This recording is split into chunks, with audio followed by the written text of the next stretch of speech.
You've felt it. That pull toward another person so strong, it almost feels irrational. And maybe it is irrational. Because here's what's strange.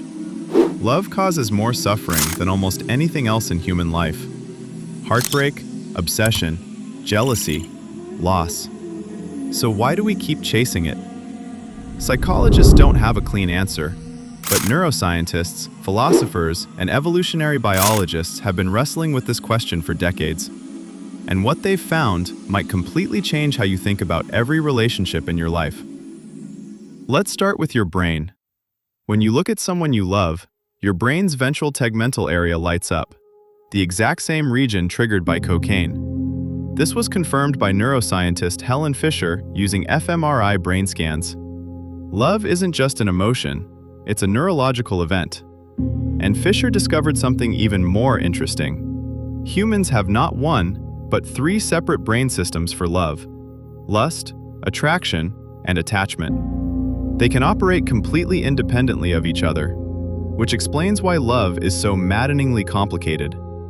The oldest theory comes from ancient Greece. Plato, in his Symposium, described humans as creatures who were once whole: 4 arms, 4 legs, 2 faces. Then the gods, threatened by their power, split them in 2. Ever since, every person wanders the earth searching for their missing half. Now, Plato wasn't being literal. He was pointing at something deeply psychological. We feel incomplete alone. And science agrees.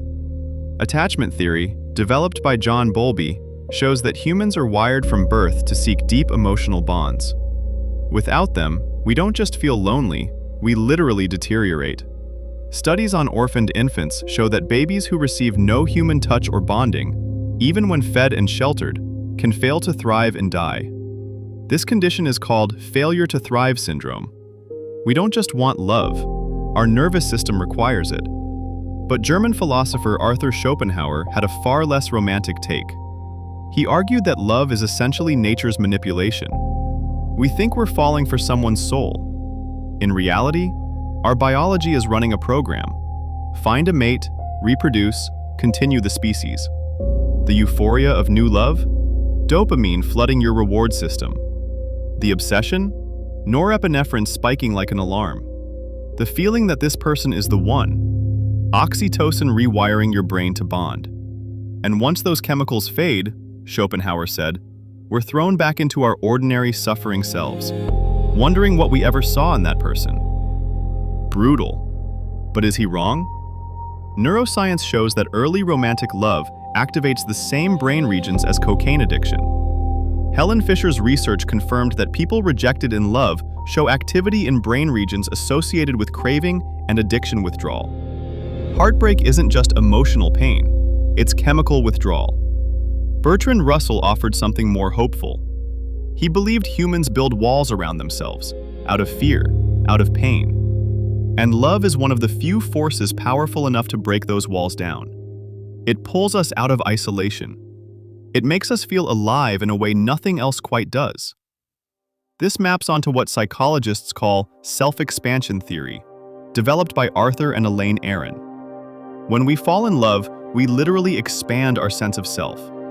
We absorb new perspectives, new interests, new identities through another person. Studies show people in love score higher in self-confidence, curiosity, and even cognitive flexibility. Love doesn't just feel good, it measurably grows us. And here's the darkest science of all.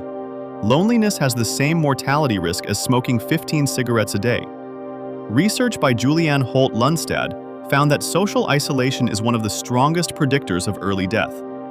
Love isn't luxury, it might be survival. But perhaps the most psychologically evolved view came from Simone de Beauvoir. She warned against making love your entire reason for existing. When you do that, love becomes dependency. And dependency breeds resentment, control, and eventually, suffocation. Instead, she proposed authentic love. Less like a fairy tale, more like a deep and chosen friendship. 2 people who don't complete each other, but complement each other, who support each other's individual growth, who choose each other not out of need, but out of genuine, conscious connection. This is exactly what modern psychology calls secure attachment. And decades of research by John Gottman show that securely attached couples have lower cortisol levels, stronger immune systems, faster physical healing, and dramatically longer lives. Authentic love, it turns out, is also biological medicine. So, why do we need love? Maybe Plato was right, and we're searching for wholeness our nervous system never forgot. Maybe Schopenhauer was right, and biology is quietly pulling our strings. Maybe Russell was right, and love is our only real escape from isolation. Or maybe de Beauvoir had it best. Love isn't something that happens to you. It's something you build. The question isn't just why we need love. It's whether we're loving in a way that actually sets us free. Think about that. If this made you think differently about love, share it with someone you care about. And if you want to go deeper into the psychology of relationships, attachment, and the mind, subscribe to Mental Clarity.